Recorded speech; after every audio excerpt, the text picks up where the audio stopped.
So আমরা এখন হচ্ছে যে রিসর্টটা এসেছি সেই রিসর্টের হচ্ছে ভেতর দিয়ে হচ্ছে একটা মানে ভিউ পয়েন্ট, মানে সমুদ্র দেখা যাবে এখান দিয়ে, মানে একদম আমাদের রিসর্টে। তো চলো দেখ, আমাদের রিসর্ট দেখিয়েছিলাম এর আগেই,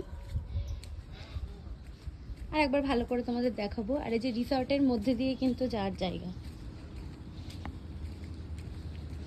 সমুদ্রে। हाँ वो तो मुझे रूम का चाबी दो, उसमें है ना पारा।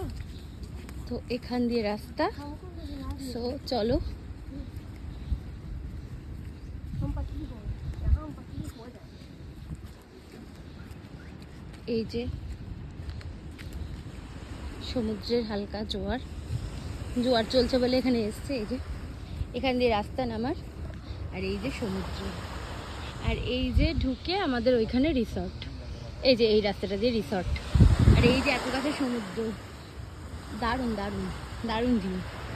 সকালে যখন এসেছিলাম তখন কিন্তু একদম শুকনো ছিল, আমরা এখান দিয়ে হাঁটছিলাম, আর এখন এতটাই জোয়ার, মানে জোয়ার এসছে বলে জলটাও দারুণ। মানে এই বিচটাকে বলা চলে, আমরা যে রিসর্টে আছি সেই রিসর্টের হচ্ছে একদম প্রাইভেট বিচ, খুব সুন্দর, মানে মনোরম, টাইম কাটানোর জন্য অ্যাপ্রোপ্রিয়েট।